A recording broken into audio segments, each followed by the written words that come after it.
All right, so what I'm going to go through today, I guess I'll introduce myself. Casey may have already told you, my name is Amy Ringstorff. I'm the Chief Legal Officer and COO here at ReeceNichols. I am part of the team that when you have questions that your broker can't answer, or you feel like there may be a legal issue, I'm part of the team that helps you get through that, so you're not on your own.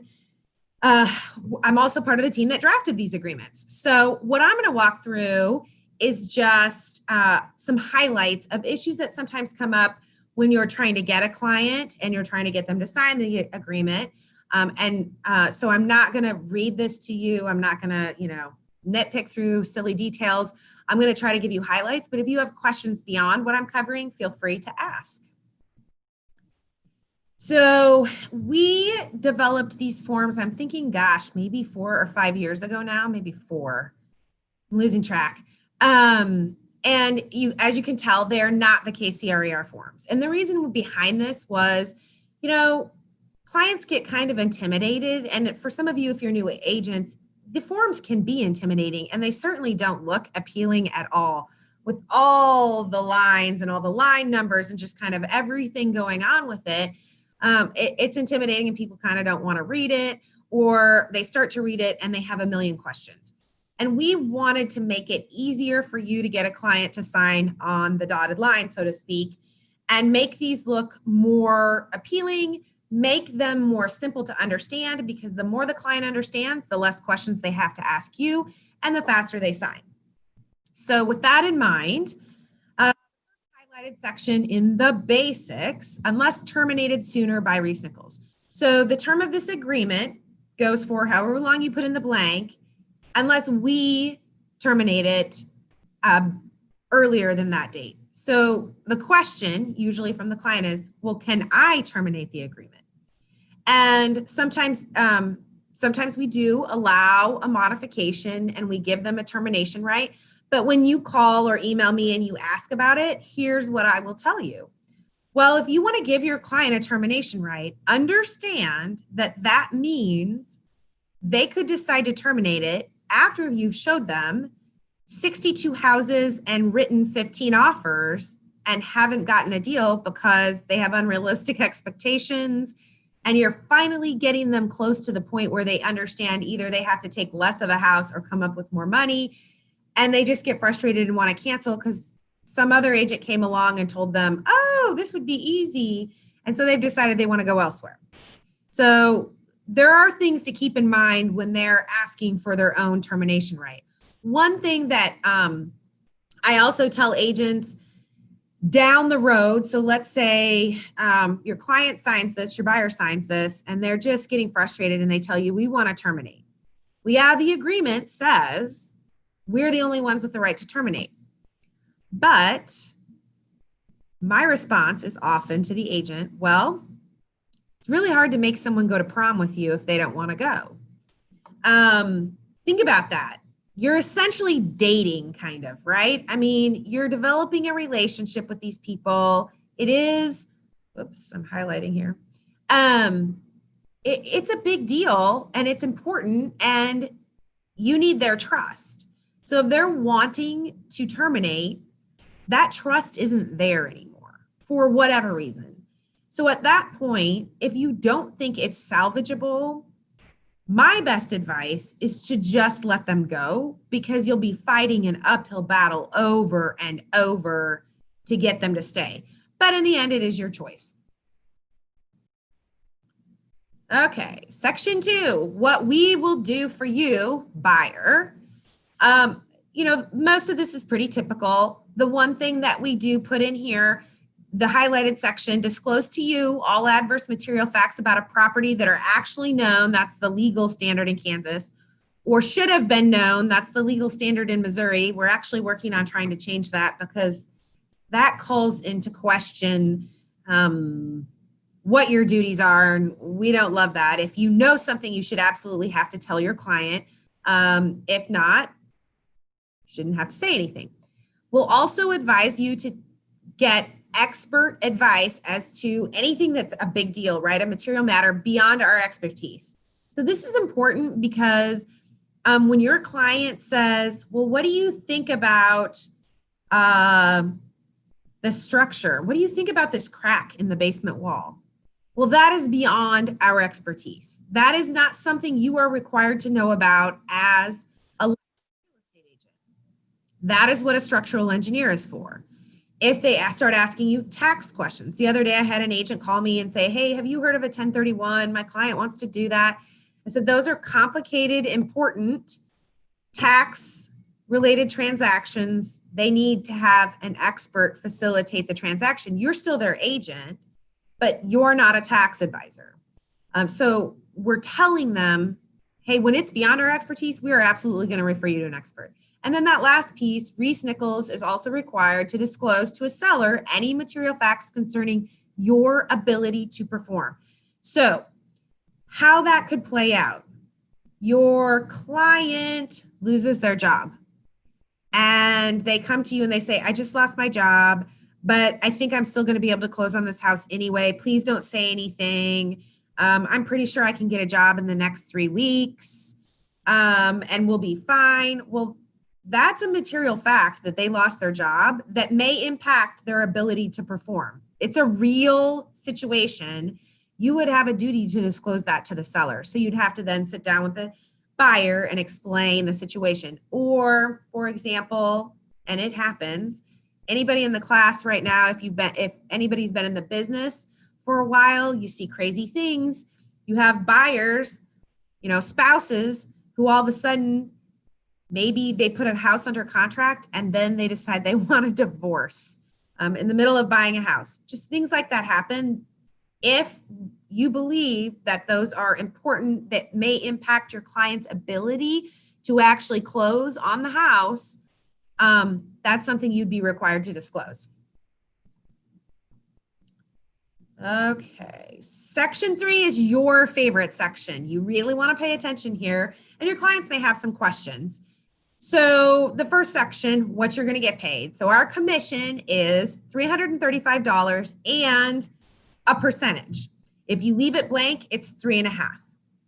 Now, this is where I want to explain why you should never put 0 in this blank. So that next highlighted section, any compensation ReeceNichols accepts from a seller or listing broker is credited toward the commission owed by you.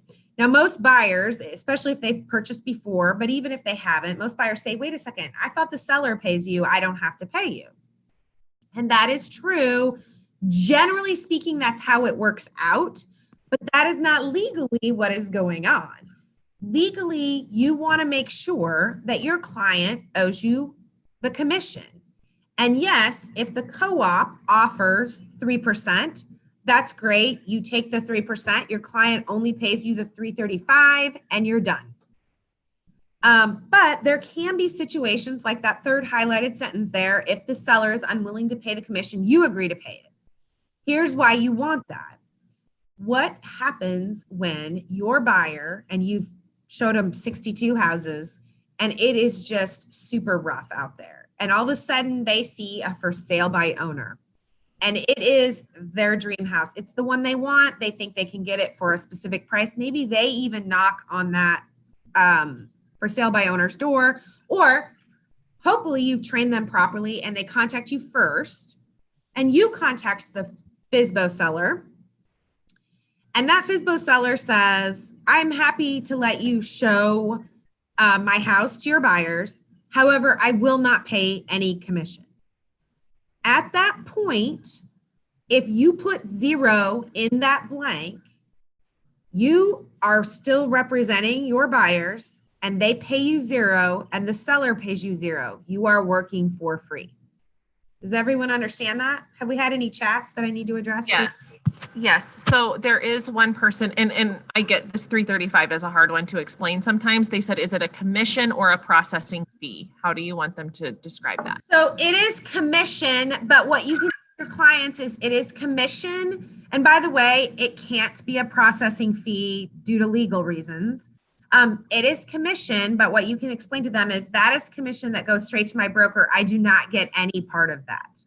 So you can say that. Broker, she doesn't mean in your broker's pocket. It's like to the brokerage. Yes, to ReeceNichols. ReeceNichols gets the $335 that None of that is split with the agent. And it's just another way of talking about compensation, right? The 3% is variable. On a $100,000 house, it's $3,000. On $1 million house, it's $30,000. The 335, and part of that for the brokerage is making sure we're always getting a certain amount, a minimum on every deal. If your client has heartburn over it, you can agree to pay it on their behalf. If you are requesting a waiver that you don't want to pay it on their behalf, you need to talk to your broker in your office about that. That's generally not permitted. There are some times where exceptions need to be made, but it is something that you can address with your broker. Anything else? No? We're good? Did you freeze, Casey? Oh, is that all the? Oh, sorry. Nope, that was it. Sorry. Okay. Perfect. No worries. They're good. Okay. Moving on. Okay. Number 4, you represent to ReeceNichols. So these are things the buyer is representing to us, and it's important for a couple of reasons. That first one is important. You're not currently obligated under any other buyer agency contract, or you're not obligated to pay any other brokerage fees for any properties you were shown. If your buyer has previously been shown properties by other agents, it is possible that they may owe them a commission if they buy that house, or we may have to pay them a commission. So you want to walk through this and make sure they're not under a buyer agency with anyone else. Even if it's canceled, if they say, well, we did work with an agent, but we never signed anything. Are you sure you didn't sign anything? If you did, you just need to make sure it's canceled. Did that happen? Those kinds of questions. If they haven't been working with anyone else, it's not an issue, but we want to make sure for a couple of reasons. Number one, it's against the NAR Code of Ethics to do what's referred to as crossing the exclusive. And so that is speaking to and trying to work with someone who is already represented by another agency. That's why we want this representation from them. So we are saying they are telling us they're not represented by someone else, so we aren't committing an ethics violation.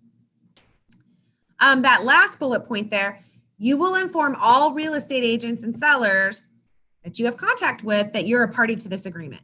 This is important. And where I see this come up the most is when you have a buyer who thinks that they are being super conscientious about wasting your time.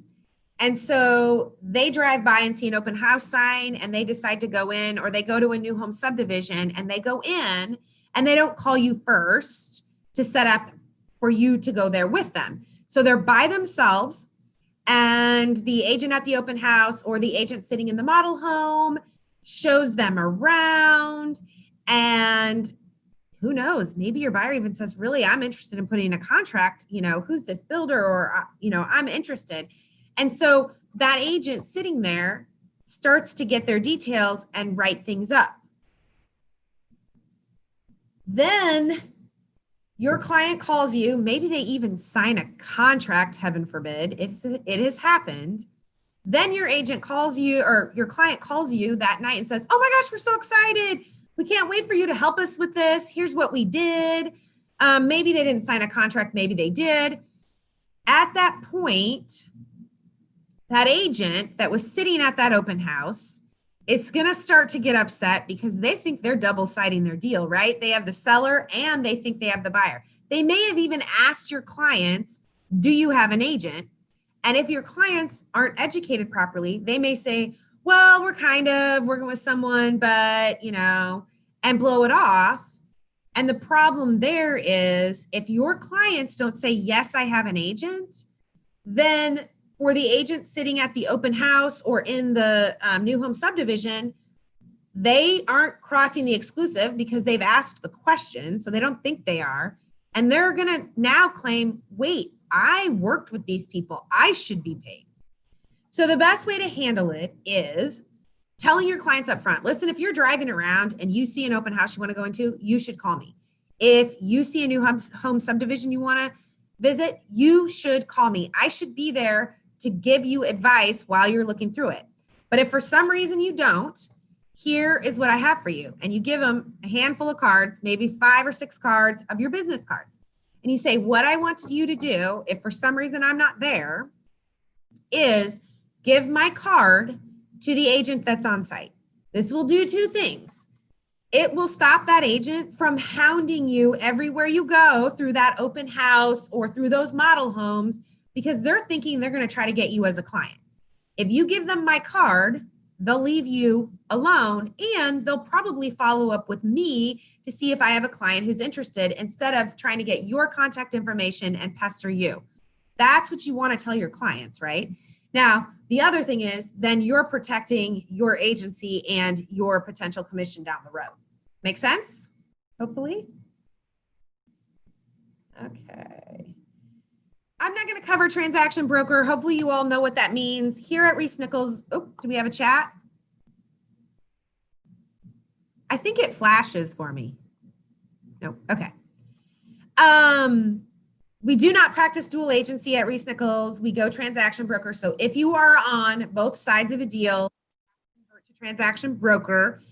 Just a quick note on that. If you are joining a team of any size, you should every agent on your team should be a designated agent for every client. So that means if Casey and I have our own team, and Casey has a seller and I have a buyer, and the buyer wants to put a contract on Casey's seller's house, Casey and I have to go transaction broker for that deal because we're on the same team. We've probably even talked to each other about the buyer and what they're looking for and how much they can pay, and that seller and what they're willing to accept, because we're on a team and we're trying to help each other out. So you have to go transaction broker. Shouldn't be a big deal. It's pretty commonplace, but just an FYI. Amy, yeah. If we're on a deal with an agent in a ReeceNichols broker's office, we're still going to be designated agents. We don't become transaction agents. And it's only if we're on the same team or if we're under the same broker. No, it's only if you yourself, so you transaction broker, if you personally had the buyer and the seller, right, or if you are on a team and one of your teammates has one side and you have the other side, it doesn't office you're in. So let's say you're in Casey's office and you have the buyer and Casey has the seller. You are still both designated so long as you're not on the same team. Gotcha. Your office broker, right? Your office manager, they are, and this doesn't get really written down anywhere or signed, but their role is transaction broker since they have an agent on each side of it. That's just sort of FYI from the statutes and everything. It's not something that ever really gets addressed with clients, but you would be designated. Make sense? I understand. Okay, perfect. Thank you. Yeah. Okay, so section 6, I think most clients probably gloss through this. I'm not going to spend a lot of time on it. This is the blah, blah, blah legal boilerplate stuff that no one really wants to pay attention to. It does have important information, but I wouldn't say it's necessarily something that you need to spend a bunch of time on when you're presenting to a client, other than maybe do highlights. Section 6A, when TRID, the TILA integrated disclosure rules, came into effect, and gosh, this was maybe 3 years ago, the whole industry was in a panic. Oh my gosh, it's going to throw all these closings off. In reality, it really hasn't. The point of it is when certain changes are made in financing, that law may require that the lender redisclose a bunch of information, and there are requirements about how long the disclosure has to be in place before the buyer can fund, before they can close their loan. So the point of it is just simply don't make a bunch of last minute changes in price or financing because it can cause a delay in closing. But lenders are pretty good about it. Agents realize it. It's just something to keep in mind. Again, when I talked earlier about advising our clients to seek experts, that's what Section B is about. We are not experts on title or structural or tax, engineering. Those are things that experts need to be pulled in for. Section C comes up from time to time. We should not be in the business of advising people about whether criminals live in or near neighborhoods. That is also something that is really personal to the buyer, right? Some buyers may not care that somebody who was convicted of, I don't know, statutory rape or something 10 years ago lives 2 houses down because they don't have kids and it doesn't matter to them. Somebody else may have young kids and that may freak them out. But that doesn't have anything to do with the property. And neighbors change all the time.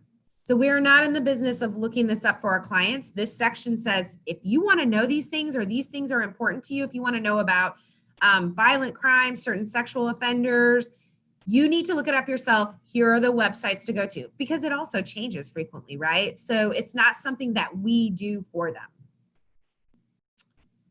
There's also a little section in the sale contract that reiterates this in the KCRAR form sales contract because it's required to be in there by law. Here's a good one. This one doesn't come up very often, but on occasion, if you have a buyer for some reason that wants to conceal their identity from a seller, we need them to get their lawyer involved because we can't be deceitful. And it's not that it's necessarily deceitful, but if they're asking you to somehow conceal their identity, no, they're going to need a lawyer because they're probably going to need to form a trust or an LLC or something like that to get it done. For example, Patrick Mahomes did not buy his house under his name. He bought it under an LLC. Now, yes, people probably knew it was him, and I'm not saying that necessarily he wished to conceal his identity, but it happens from time to time. A lawyer does that for them. You handle the transaction, but the buying entity, all of that needs to be handled by a lawyer. Home warranty programs, I'll say about them is I think they're a good idea. I know every agent has different feelings on them because they've had different experiences. They like certain companies over others. We have an affiliation with AB May and HSA, Home Security of America. We feel like building these affiliations with them helps us and our clients and helps you because we promote them. And so when we have a client who's upset with them, we have more leverage to call that client up or to call that warranty company up and say, listen, your people came out and they did this work and it was horrible. And we have one hot client. You need to make it right because we promote you. So that's part of the reason behind why we have these affiliations. It's completely optional. However, I would say, generally speaking, I think it's important to get a warranty because Murphy's Law is, and often you ask for the seller to pay for it, but Murphy's Law is 2 weeks after that client moves in, the dishwasher is going to break, something else is going to happen. And so it saves the buyers and sellers a lot of heartache and disagreements between each other, but also the agents because you always get pulled in the middle. And I think at this point, it's not, I wouldn't say it's standard, but I would say it's pretty customary that the seller buys some sort of home warranty for the buyer. Always depends on the particular finances of the deal, but arbitration. So this section, and by the way, if you have a client who wants to mess with the arbitration section or the next couple sections I'm going to talk about, that will need to be run through legal. You can contact myself or Holly Smith or Jim Mossman. Any of us can handle it with you. We will work with you and we will negotiate. But generally speaking, I know some people are worried about arbitration. The benefits of arbitration are it's usually less expensive and it's faster. So for anyone who wants to get a result and not spend 2 years and an insane amount of legal fees trying to get a result, arbitration is a good thing. But if you have a client that's worried about it, talk to your broker. And if you guys can't get it resolved, definitely float it to the legal department. Jury trial and class action waiver. So this is pretty much mandatory. It's a very rare circumstance that we will waive this. Class action lawsuits are incredibly expensive. There is one pending now. Well, there are two pending now that have named a bunch of big companies, and they take years and years and years and millions of dollars to defend. And that's why we don't, that's why we require a class action waiver. It's not that our client can't sue us directly if they think we did something wrong, but they can't join a class action waiver. And then the jury trial is also, juries are all over the board. And quite honestly, it's a little bit to protect us because I find juries aren't very sympathetic with real estate agents and don't tend to like them very much. They think you all make too much money for what you do, which they don't understand what all that we go through, right? And so we try to stay away from jury trials. Okay, Section 10, this is important. You should absolutely touch on this section with your client, and that is anti-fraud. So if you aren't aware or you haven't heard, listen up, turn your ears on right now because this is super important.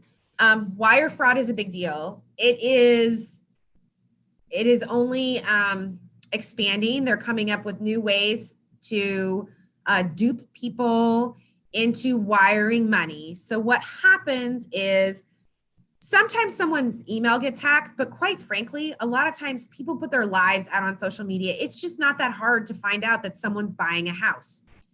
And I think that's often what the start of it is. And so then from there, it's not hard to connect someone with their email account. And so they can hack in to that buyer's email account and they see the correspondence we've had with them. And they know maybe the closing date is coming up, and they have a general idea of what you're going to have to wire as a down payment. And so what they do is they make it look like the email, and I'm sure you've all received them in your email accounts. They make it look like the email is either coming from you, the agent, or from the title company. And they say, hey, we need you to wire the funds a week in advance of closing so that there's no issue with closing. And they're just the down payment, right? The cash piece. Although if it's a cash purchase, it could be all of it. And they get that buyer who doesn't even think twice and thinks, wow, this looks legit. And it sounds right. And how would they know all of this information? And they wire those funds. A week to 10 days later, they show up to closing. And the title company says, did you bring a cashier's check? Because we haven't received a wire. At that point, the money is gone. The client will never get it back. And if they don't have a way to get extra funds, they can't buy the house. So it is super important that you warn them and tell them if they are wiring funds, they should never take wire instructions via email, that they should always call the title closer. You give them the phone number. They should never call a phone number from an email, and be extremely cautious if they have to wire money. Now, if they don't need to wire, bring a cashier's check. Just make sure you're checking with the title company to see how far in advance they need the cashier's check to be able to close, to verify that the cashier's check isn't fraudulent. But it is just, I cannot stress enough how important it is that you make sure your clients understand they should not be wiring money unless they absolutely have to, and they should never take instructions via email. If you have a client, by the way, that becomes a victim, you should immediately, first you tell them, call the police, report it. You, at the same time, call your broker. And if you do not reach them, call me, call Jim, or call Holly immediately. We need to know. We have a procedure we put in place. We notify the FBI. But I will tell you, it's very rare that anyone gets any money back. Because what happens is that money gets wired, and the account it gets wired to is actually a legitimate account that perhaps someone doesn't even know this is all happening. But the fraudsters then wire the funds out of that account, and they split it up and they wire it to multiple accounts, and it eventually ends up overseas and we can't get it back. And that happens relatively quickly. So time is of the essence. Make sure you report it immediately, but better yet, just warn your client, go through this buyer's agency, warn them again in the middle of the process, warn them again when they sign a contract to buy a house, warn them again 2 weeks before closing, warn them so many times they say, oh my gosh, don't worry, I'm not even going to send a wire. And to that point, I will tell you, we did have a client several years ago who became victim to wire fraud. And their response was, oh my gosh, I cannot believe we did this. You told us so many times to be careful and not to wire.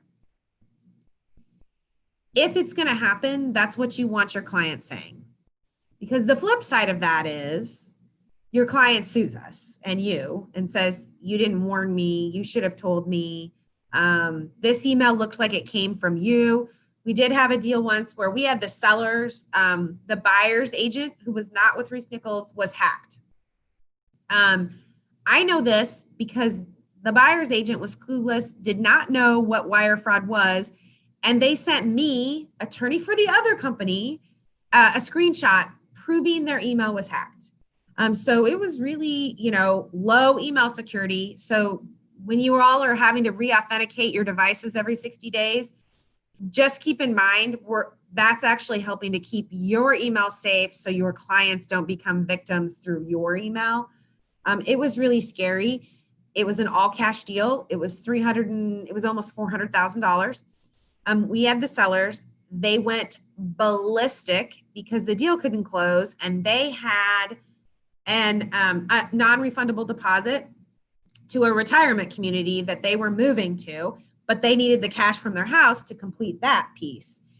And I almost hesitate in saying it because it's the one time I'm aware of that we actually got the money back.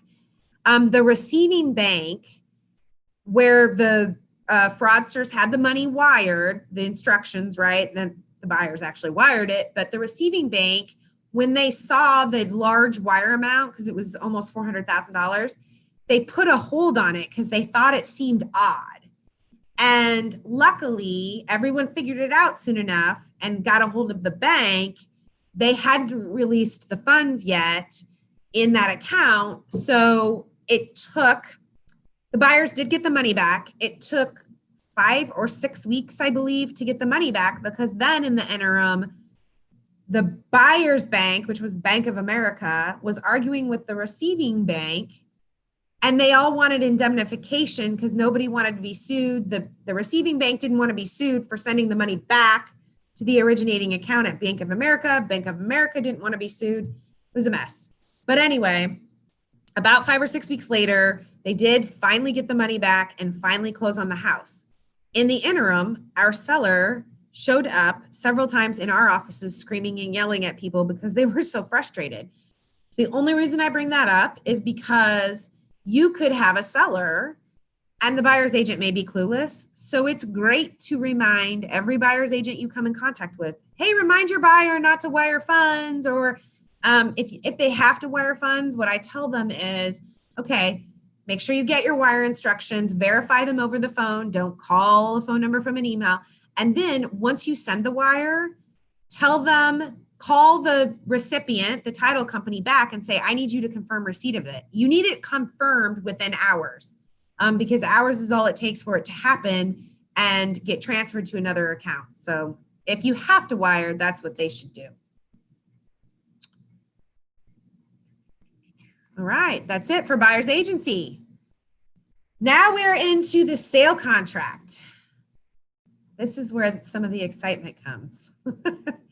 Okay, when you are writing up an offer, you have to be really careful. There are lots of things that can throw deals sideways, and usually they don't come up towards the end when everyone's kind of getting exhausted and really wants to finish line.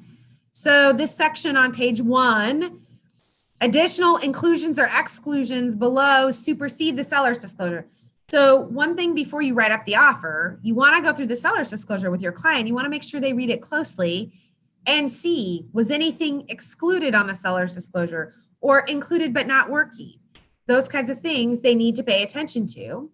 If for whatever reason the seller, let's say the seller says, I'm taking the fridge, but the buyer wants it, here's where you would put it to make sure that the buyer is getting it with their offer. The default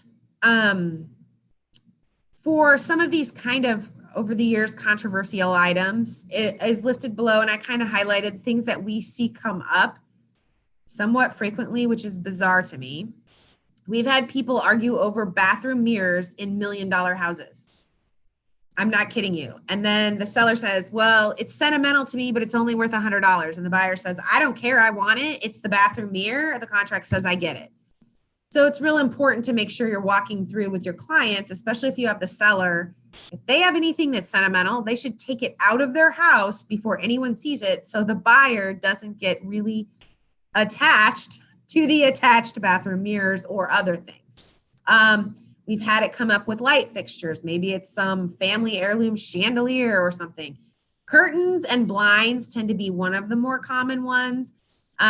Any type of window treatment stays by default. So if you have a seller who wants to take their ugly curtains from 1982, they should take them down before anyone sees them, because sure enough, the buyer will want those.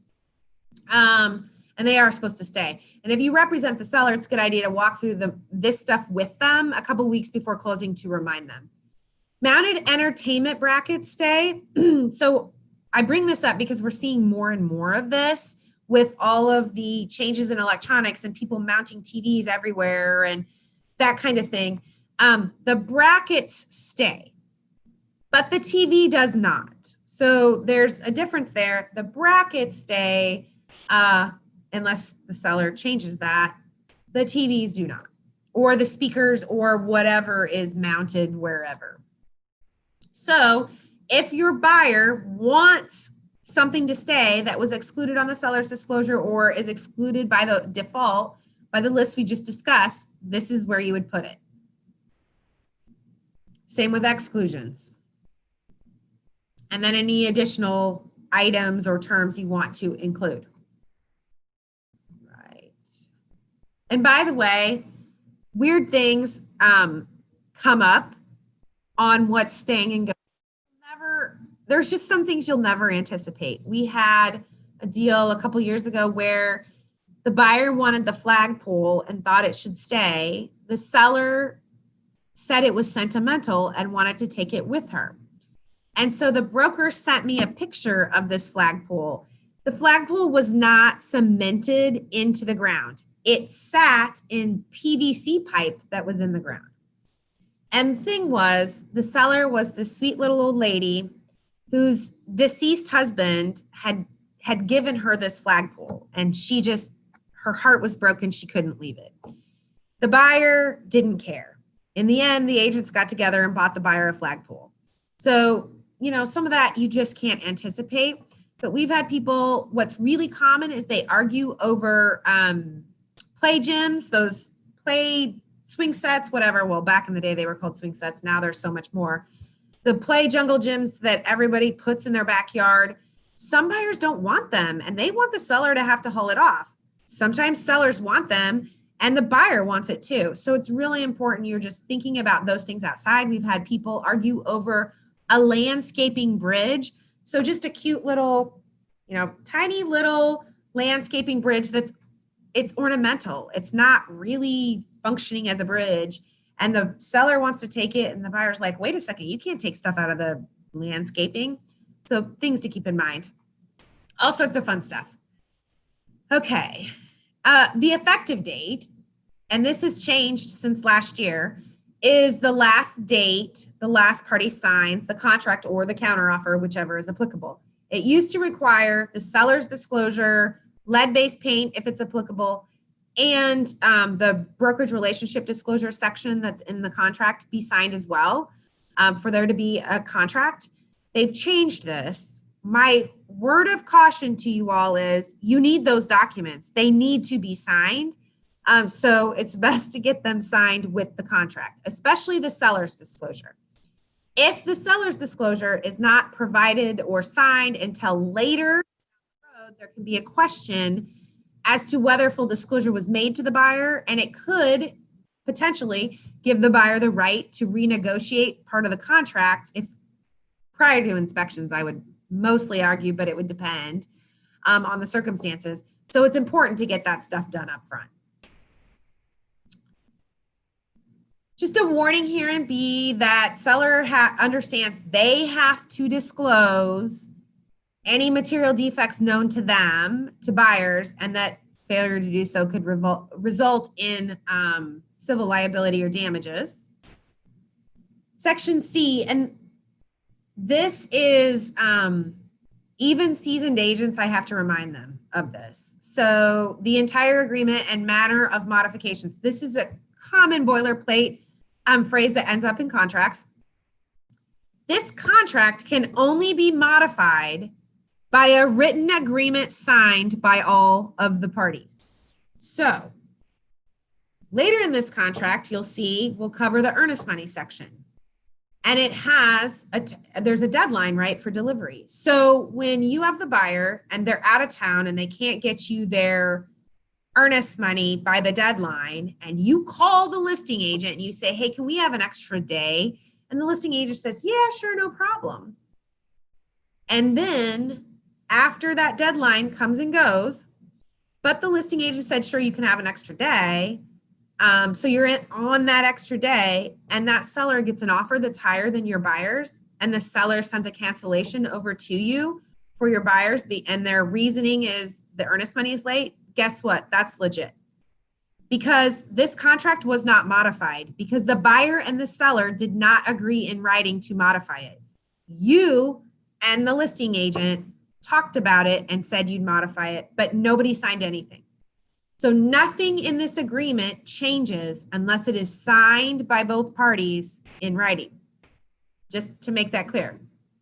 This is a crazy market, and I have seen crazy things happen. So don't rely on a verbal, oh yeah, sure, that's fine. You can drop it off a day later. And that agent is absolutely being truthful and sincere, but what they're not thinking is, oh my gosh, what if a better offer comes in and my clients decide they want to use their right to cancel, and they read the agreement, they have the right. What if you have that agreement in a email or in a text, so it's in writing? That's a good question. So I get that sometimes too. No, it still has not been in writing, signed by both parties. So the other agent are not parties to the contract. The buyer and the seller are parties to the contract, and they are the ones that need to sign. Now, there could be some other sort of long shot legal arguments that probably wouldn't be successful. But the bottom line is you should never be telling people that it's okay. You can say, yeah, my client's okay with it. Do you want to draft an amendment so that we have it clear? And my point to you is, fine if you say verbally, but don't rely on the verbal. You need to get an amendment if it's your client asking for the extension. Okay. Yeah. And the email question comes up, or the text where they say yes. Frequently it comes up and we have a deal. Somebody agrees and says we have a deal. No, you don't, because contracts for the sale of real estate, of real property in the United States, I think all 50 states now have these laws. There was only 48, but must be in writing, signed by both parties. So even a text message saying we have a deal is not in writing, signed by both parties. Okay, more legal boilerplate fun. So time is of the essence. Here's what this means. The deadlines are the deadlines are the deadlines. They're in there here for a reason, and you need to follow them. They're not suggestions. That's what the time is of the essence means. So you want to make sure you're very clear about the deadlines and your clients following them. They're all consenting to conduct the transaction electronically, so they can use .loop or whatever. Unfortunately, the warning in the contract about wire fraud and cybercrime is pretty minimal. Your client will probably never notice it, but it's there. So here's the earnest money section I was referring to, where, so in this section, if you leave it blank, the buyer has 3 days to deliver it. And you'll notice that bold language highlighted. If the earnest money is not delivered during the delivery period, seller may cancel this contract by written notice anytime prior to delivery of the earnest money. So a couple things here. Let's say I'm the buyer and I'm a day late. If I deliver it to the title company prior to the seller saying I want to cancel, we are good. Now, one thing is if you're delivering it to the title company late, I would specifically ask the title company to tell the listing agent they have it. And I would email the listing agent myself as well and say, hey, we dropped off the earnest money. I've copied the, closer on it. He or she can confirm for you, just to cross all your T's and dot all of your I's. But up to that point, the seller can cancel. And this is what I was talking about so you call and you say, hey, we're going to be a day late. Is that okay? And the listing agent says, sure. Well, the contract still says 3 days, and that's all that the parties are bound to, unless you do an amendment.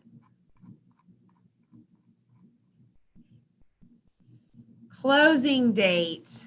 This is one of my least favorite sections of the contract. You always hope you get through closing and all is well. The highlighted portion, seller will deliver possession of the property to buyer on this date at this time, and if left blank, it's 5 p.m. on the closing date. Okay, so what is closing? Closing is when the title company says, I have everything, I am closing and funding. So the seller has signed and turned in everything they needed to do in order to close. And usually they do that, a day or two before the buyer, sometimes same day. And the buyer has now signed everything they need. The title company is sitting there and they can verify they have all the funds needed to disperse, right? The lender, if it's a finance purchase, they have the down payment from the buyer and they have the loan money from the lender and they are ready to close. That is when the deal is closed. Closing is not when the buyer signs the documents unless the title company says, all right, I have everything right now. So I just wanted to be clear, especially because if the buyer signs in the morning and the seller's not coming in till the afternoon, there still hasn't been a closing. Hopefully that makes sense to everyone. Now, sometimes people will say possession transfers at funding. And then I get asked, what is funding? There could be lots of different ways to interpret funding, but the way I do, and prior to my time here, I was in private practice and I closed a lot of really large commercial deals. And so I tend to interpret it the same way for consistency, but funding is when the title company says, we are funding. It doesn't mean the seller can pull up their bank app on their phone and see the money in their account. That takes time. First, the money has to be wired from the title company. The title company has a wire desk. Wire desks typically close by 4 o'clock. The title company may stay open longer, but the title company may set up the wire to send. It may even get sent, but at the receiving bank, they have what's called a wire desk. And those are people sitting there identifying, saying, oh, we see this wire, it came in, it goes to this account, and they're matching it to the account. They typically are not opened past 4 o'clock, sometimes even 3 o'clock. So number one, that's why you don't close on Friday. And number two, if you're going to close on Friday, that's why you close at 8 a.m. You do not close in the afternoon. No funding will happen in that the title company will originate the process, but nobody will see their money in their bank account. And that's when some sellers start to lose their mind and they're thinking, oh my gosh, it's Friday and it's 5 o'clock and I haven't seen this money and I have to give these people these keys. What if they trash my house over the weekend and I never get the money? So to avoid that scenario, close on a Thursday, take possession on Friday, and then you'll be okay. Does that make sense to everyone? Any questions? So along with that, this sentence, buyer must not occupy the property or place personal property in or on it prior to completion of the closing, which is the title company saying we're closed, and disbursement or availability of seller's proceeds.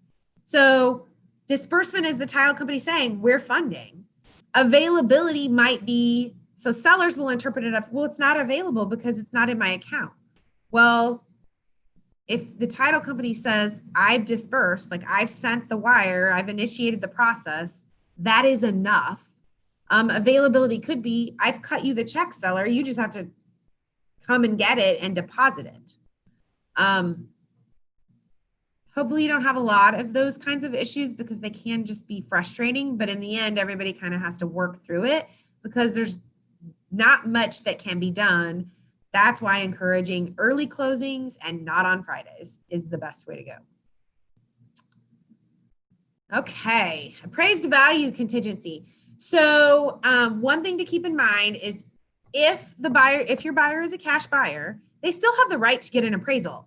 The difference is they have to do it during the inspection period, and they also do have to hire an independent licensed appraiser. So just one thing to keep in mind, if you're fortunate enough to have lots of cash buyers as clients and they are considering an appraisal, they need to get it done pretty quickly. So what happens when the appraisal comes back low? And by low, I mean lower than the contract sale price. Well, the buyer and the seller have 5 days, if you left this blank, to renegotiate the process or the sale price and reach an agreement. If they don't, either party can cancel. So there's nothing requiring the buyer to buy or the seller to lower the price whatsoever.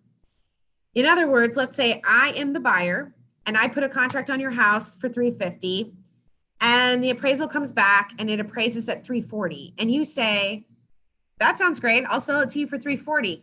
I can still say no, I don't want to buy it for $340. Maybe I say I want to buy it for $300 now and you say no way. At the end of 5 days, either party can cancel. Do we have any? Yes, we do. Okay, so we have a couple. So the first one is, and I answered one of the questions incorrectly. Somebody said, can you put funding in instead of a specific date and time? Yes, you can. I answered it backwards, which is still the same answer, but yes. Yeah. Someone said, do you think, Amy, it is better to put at funding or a specific time for the possession? That's a good question. I am fine with at closing. And you know, what you want depends on who your client is. Is your client the buyer or the seller? You know, kind of what is going on. When are they going to be able to get their moving trucks? All of that. But to me, the whole point of having a title company serve as, so they're doing two things, right? A title company here, in some states it's different. Here in Kansas and Missouri, a title company actually performs two roles that in some states they're done by separate companies. Title companies here do title and they do escrow. So as an escrow agent, they're taking the funds in from the buyer and the lender and they're holding them as a neutral third party that we can all rely on to close the deal in accordance with that settlement statement because everybody signed it saying, this is how the money needs to go. And then their second function is when they do that, they're saying, okay, and now I'll issue this title policy, this title insurance policy to you buyers so that you know you have good title to the property. So just in some states, those functions are separate. Here, they're the same. So in their capacity as an escrow agent, they are saying, we are good to go. We are going to fund. So to me, it's not a big deal. If they say we're closed, that means all conditions have been met to fund. So I view them as basically the same. Where it can be different is if they want to actually be able to access their funds.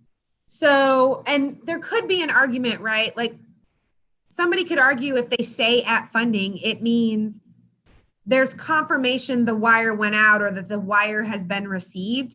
And it kind of blows my mind in today's world that it's still a somewhat human process.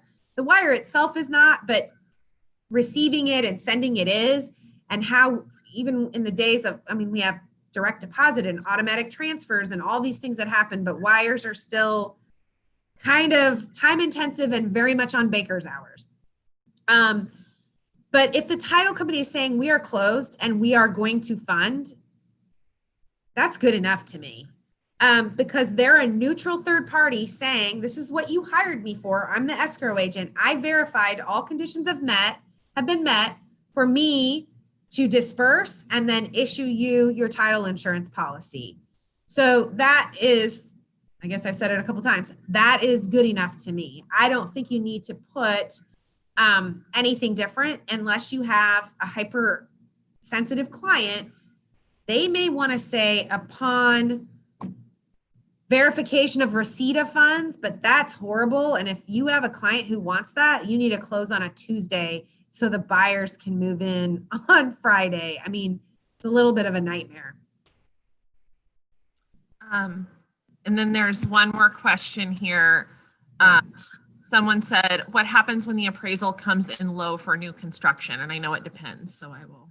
Ooh, well, most of the time the answer is too bad, so sad. The buyer still has to buy the house. And I will, the explanation for that is, as is often the case, when people are buying a home, it's because they want it built to their specifications. They may have interesting specifications that other buyers aren't interested in. And the builder doesn't want to get stuck with a $700,000 house that he thinks he can only sell for $400,000 because the buyers put $300,000 in upgrades to it that are horrific, that aren't, current taste or aren't, that are super specific to their situation and not common. So that's why, generally speaking, there is no out in a new home construction contract for a low appraisal. You have to find another lender or come up with more cash. That's also why typically in new home construction contracts, the builder will require all of the upgrades be paid for in whole, or at least a percentage of them as you go in the process. Because if down the road, for some reason, it doesn't appraise, hopefully they've collected enough money from you by that point that if you can't make the financing work any way you try, they will be made whole when they can sell the home at a discounted price because you've paid them that money for those upgrades, which is always non-refundable. All right.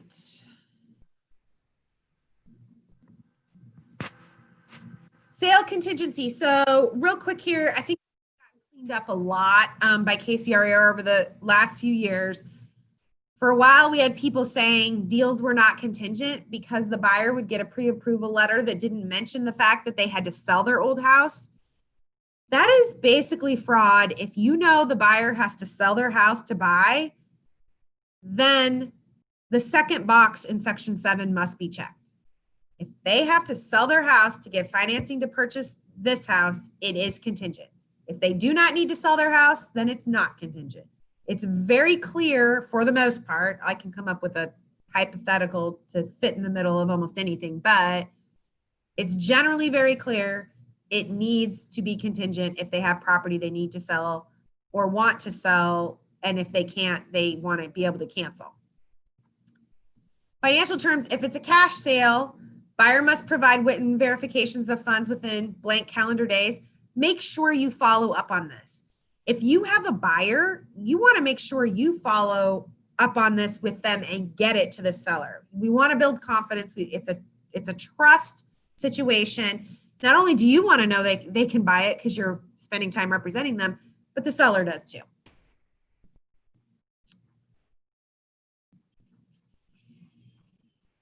Okay, maintenance. I could tell you multiple horror stories about sellers not maintaining the property. We had one lady who got mad. We think she just decided she didn't want to sell her house. So she turned off the sprinklers in July and the lawn died. And she was like, I don't care. I'm not doing anything about it. And it was really sad because her agent was a good friend of hers. And every time, this has been 2 years ago, I think, Every time I see that agent, I said, are you friends with her yet again? Nope, never, not going to do it. She was so mean to those buyers. It happens, but it's always good to remind everybody, hey, the property needs to be maintained in the condition it was in when the buyer put the contract on the house. Okay. Hopefully you don't end up in section 11, insurance casualty loss. If it happens, there are a lot of ways it can be worked out. I got a call from an agent, gosh, maybe it's been 6 weeks ago, showed up to do the walkthrough with his client. And as he described it to me, which was a little bit of exaggeration because he later sent me video, but it was almost the case. The back of the house was gone. Like they walked in the front door and they could see out the back to the outside. An enormous tree, there must have been a lot of wind the night before or something, had fallen in the night and taken out the back third of the house. If that's going to happen, it was the perfect scenario. The house was in an estate, so no one was living in it. The buyer was a cash buyer who was going to fix and flip it anyway, still wanted it. So the parties worked together as to how insurance was going to cover it. They ended up closing before it was repaired because the buyer said, hey, seller, if you just give me the insurance proceeds, if you assign the insurance proceeds to me, that's great. As long as I know how much they're going to be, this is how much I'll pay you for it. And it all worked out. And there are a lot of creative ways to work it out. Typically what happens is there's a hail. That's the most common thing that happens during a contract if something's going to come up. Inspections, 10 days. You absolutely cannot miss this deadline. It is malpractice to miss this deadline. If your client wants to cancel or request repairs, they have to submit copies of the inspection reports in full, the inspection notice filled out saying they wanted to cancel or they want to renegotiate. If they want to renegotiate, you also need to include the resolution of unacceptable conditions. All three of those need to be turned over to the seller by midnight at day 10, or the buyer is buying as is. Do not miss that deadline. Super important. When you're talking to your client about repairs and filling out the resolution of unacceptable conditions, it's important to remember the contract only requires the seller. This kind of makes me laugh every time I see it. I don't know why. The seller only has to complete the repairs in a workmanlike manner with good quality materials. I don't even know what that means. I think that means your cousin Eddie can come over and do the repairs and it's perfectly fine. I do a presentation. I think it's in my one of my CE classes I teach, and I actually have a picture of cousin Eddie from, oh my gosh, Christmas Vacation. I think that's the name of the movie. Anyway, but so you want a professional. So if it's any profession that requires licensing, you can put a licensed whatever, plumber, a licensed electrician, a licensed this. If you don't specify that, they can have their neighbor or they can do it themselves. And I assure you, they will think that they are doing it in a good and workmanlike manner, but that doesn't mean it's being done that way. And if you represent the seller, quite honestly, you want the seller to get those repairs done well, because otherwise there are post-closing nightmares to deal with. So it's best to always have a professional do it. If it's high dollar work, like if it's replacing a roof, you want a warranty. And you want that warranty to be able to be transferred to the buyer, because who cares if the seller has it? They're not going to live there anymore. Termites, if there are wood destroying insects, the contract automatically states the seller will take care of those. So they don't technically have to be in the resolution of unacceptable conditions because the contract already says the seller has to take care of those. But you have to make sure you get that report saying, hey, there's termites within the inspection period. Right. What is an unacceptable condition? So an unacceptable condition, something that you could put on the resolution of unacceptable conditions, is pretty much anything that shows up in the inspection report except something that was otherwise excluded in the contract. So what's excluded in the contract? Well, if you jump down to J, it says what is not an unacceptable condition. In the seller's disclosure, the seller can mark certain things as excluded, and that means the buyer can inspect it all they want, but they cannot request repairs because nothing related to that can be an unacceptable condition. So that sounds kind of weird. Typically, it will be maybe a separate structure like a shed that they'll say, hey, this is excluded. You get it when you buy the house and you can inspect it, but I'm not going to make repairs to it. What I find is somewhat common is in the Brookside area or areas where they have older homes that at one point definitely had working chimneys, but you have maybe even 2 or 3 generations of owners who've never used it.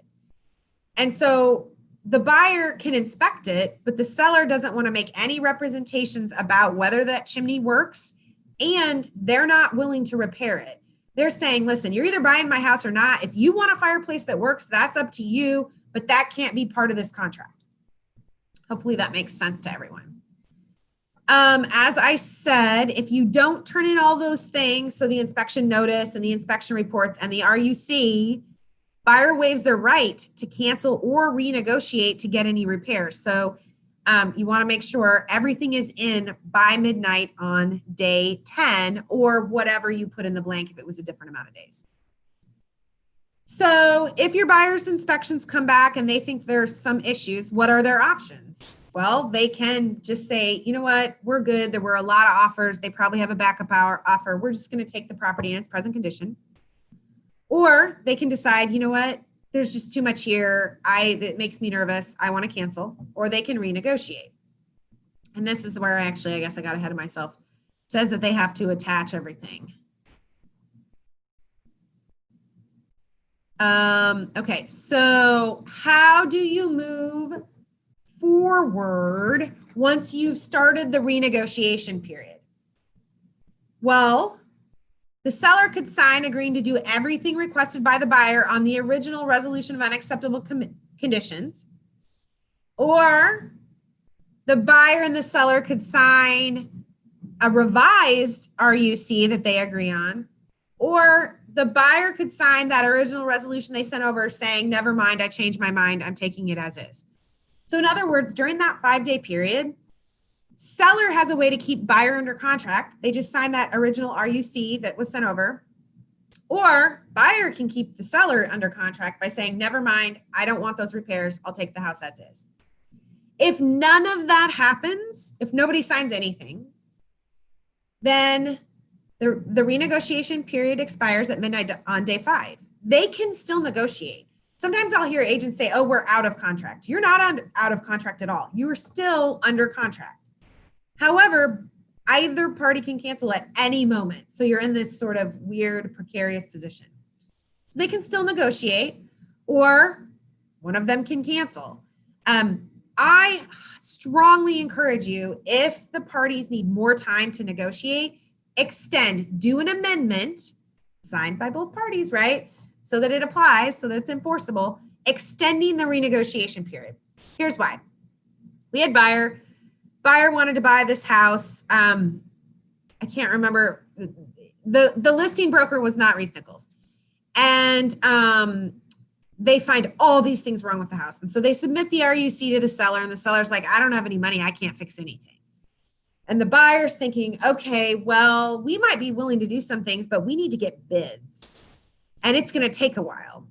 And our agent rightfully approaches the listing agent and says, hey, we need to extend the renegotiation period. My seller wants to get some contractors in there to get bid, or my buyer wants to get some contractors in there to get bids because they may still be willing to buy this house, even though they would have to pay for the repairs. And the listing agent says, that's great, but we don't need an amendment. And our agent says, yeah, we do. We should really extend this. And they get all fussy about it and say, no, we don't need it. So our buyer's a little leery, right? Because they're like, why does the seller not want to extend this? But they get a bid, they get a contractor over there, get a bid on the first item. They go to schedule the second contractor for a different issue. There were a lot of things wrong with this house. And the seller starts getting strange and says, that's not a convenient day for me. And neither is the next day. How about the day after that? And they're dragging it out, but they wouldn't sign an extension of the renegotiation period. Well, finally, our buyer just got fed up and said, fine, I'm done, because from their perspective, the seller wasn't working with them at all. They let only one contractor in. They wouldn't extend the resolution of unacceptable conditions. And buyer was doing all this work to get these contractors over, and seller could cancel at any moment because we were outside the renegotiation period. So the buyer decided, you know what, I'm done. And they signed a cancellation and they sent it over. And the listing broker went berserk saying, you can't do this, and just screaming and yelling, calling up our broker. And we're sitting there going, wait a second, we tried to keep this deal together. We tried to get an amendment, because even if you extend that renegotiation period, yes, once that period expires, either party can cancel, but it shows you're trying to make the deal work. And a lot of what we do is psychology. So it is important to extend that if the parties are still trying to negotiate. Defaults and remedies, really, the bottom line here is if there's a default, they could sue each other, or they could keep the earnest money as liquidated damages. The thing is, the earnest money is usually at an escrow agent, so they have to sign the cancellation and mutual release, agreeing on where the earnest money goes to get the title company to release the money. Dispute resolution. So a while back, we made some progress on dispute resolution because there wasn't a requirement of mediation or anything before. And so people would haul off and sue each other, and it was just kind of silly. Now, the contract says that the buyer and seller need to try to resolve their dispute amongst themselves. If they can't, they need to hire a mediator, and they need to actually try to mediate. Now, the exception to that is if the dispute could be brought in small claims court, they can do that. Small claims court limits in Missouri are $5,000. In Kansas, it's $4,000. So anything that's under 5 or under 4 can be brought in small claims court, which is, I will tell you, much cheaper and much faster than mediation. So it's a great way to go if there is a dispute. I never encourage anyone to sue or file complaints or anything. I always encourage people to work it out, because bottom line is, if they get into a formal dispute process, they generally have to engage an attorney, except small claims court. And then nobody's really happy because everyone hates paying attorneys. There's the criminal offender thing I mentioned earlier from the buyer's agency. Brokerage relationship disclosure. This is the section where you're telling your client and you're telling the other side your representation. And the other side is doing the same thing, so that everybody understands everyone's roles in this process. So you do want to make sure you're checking the right boxes. And you are signing here. You are signing, the other agent is signing, the sellers are signing, and the buyers are signing.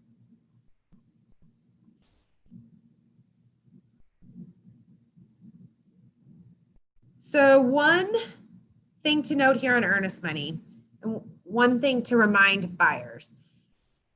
They get under the impression, because of the way this is worded here, that they'll automatically get their money back. Let's say resolution period expires, they didn't come to an agreement, and the buyer cancels. If the seller won't sign saying the buyer gets the money, the escrow agent, the title company, will not release it. And the buyer will say, but it says right here, I get the money, I canceled. The problem is an escrow agent is a neutral third party. They're not judge and jury. And so they don't want to get sued for releasing it. And they don't know.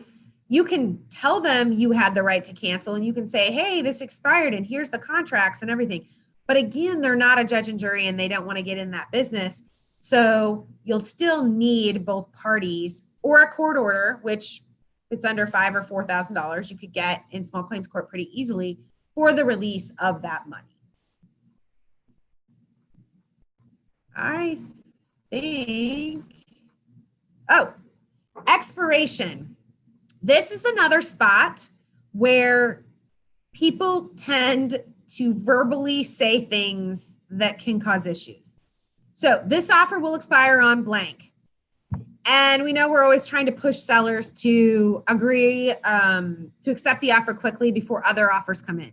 And then the listing agent calls you and says, hey, my clients are at work. They're not going to be home till 6 and your offer expires at 5. Can we have till 8? And you say, yeah, sure, no problem. Well, legally, you cannot accept an expired offer. And that offer, point blank says on it, 5 o'clock. It is what is in writing signed by your client. So no problem if they sign by 8 o'clock, they send it over and your clients are good and everyone's happy and they go on their way and they close the deal in 45 days. But if the seller signs the agreement at 8 o'clock, yay, we have a deal. And your buyer wakes up tomorrow morning and they get all of a sudden one of their home match emails or something and it's their dream house and they're like, no, I read this. It says it expired at 5 p.m. yesterday and they didn't accept by then. We don't have a contract. I want to go put an offer on this house over here. They can't. Now, yes, there could be a dispute with that seller, but technically that contract wasn't accepted. That offer was not accepted before it expired. And an offer, when it expires, it is Cinderella's carriage at midnight. It goes poof, it's gone. It cannot be accepted. So, yes, I know we all still kind of operate under this practice, but everybody needs to understand it's a bad way to do it. So if at 8 o'clock, this seller, this listing agent calls you up and says, hey, they want to accept it. What do? Tell them, do a counter offer that says same terms as base contract, new expiration date, and everyone signs that counter offer before the counter offer itself expires, and you're good to go. You want this buttoned up because you don't want a buyer or a seller to use this as a technicality to get out of the contract 2 days later, 3 days later, 4 days later. It is a nightmare, and it has happened. Because you'll be the unfortunate person who gets an attorney who didn't pay attention and then finds another house, and then they're like, no, we're not under contract. And you're dealing with that. Attorneys are terrible. Okay, counteroffer. There's really not anything much to discuss here. And I think there's only, inspection disclosure. Real quickly, because I know we're almost out of time. This is a great document, not only for legal protection, but it's a great document for your clients to actually look through because most people don't realize how many kinds of inspections you can get for a house. And they're only getting more complicated, especially with electronics and everything else going on. So it's a great document to say, hey, I need you to sign this, but you should really take some time and look through this because this will tell you a lot about different types of inspections that you may or may not want to get. Of course, they're always going to ask you, well, do you recommend them? So I don't think you should ever say no. I think from a legal perspective, the best answer is these are all great inspections to get. It's really about what you're comfortable with. This is a big investment. Do you want to get these types of reports? Buyers don't typically get all of them, but that doesn't mean they shouldn't. Don't tell them, no, you don't need a an inspection. And that is it. 4 minutes early. Look at me. Any questions? There was one. And just real quick, because I do want to protect your guys' time because they've been getting out late a little bit. But what is one of the biggest legal mistakes that you've seen new agents make? Like, what is the best advice you can give there? So I would say my best advice, one's harder and one's easy. Number one, ask questions. Don't write your first contract by yourself. You have a huge team, your entire office to help you. That's what your broker is there for. That's part of why you're here at ReeceNichols. You have a broker who is dedicated to the agents. They are not out there selling to a whole bunch of people. They are there to help you. So in the beginning, you should have your broker or someone else you trust in the office who's experienced reviewing every contract you do. And that's easy, right? Because you just need to ask for help.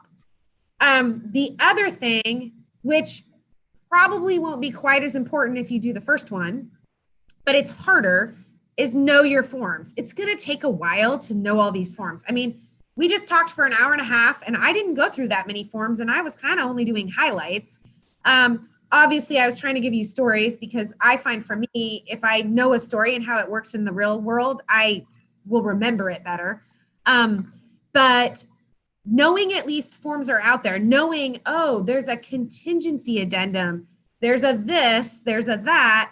You might not know everything about them, but you'll know it's there so that if a situation arises, you will think, oh, do I need that form? I might need that form.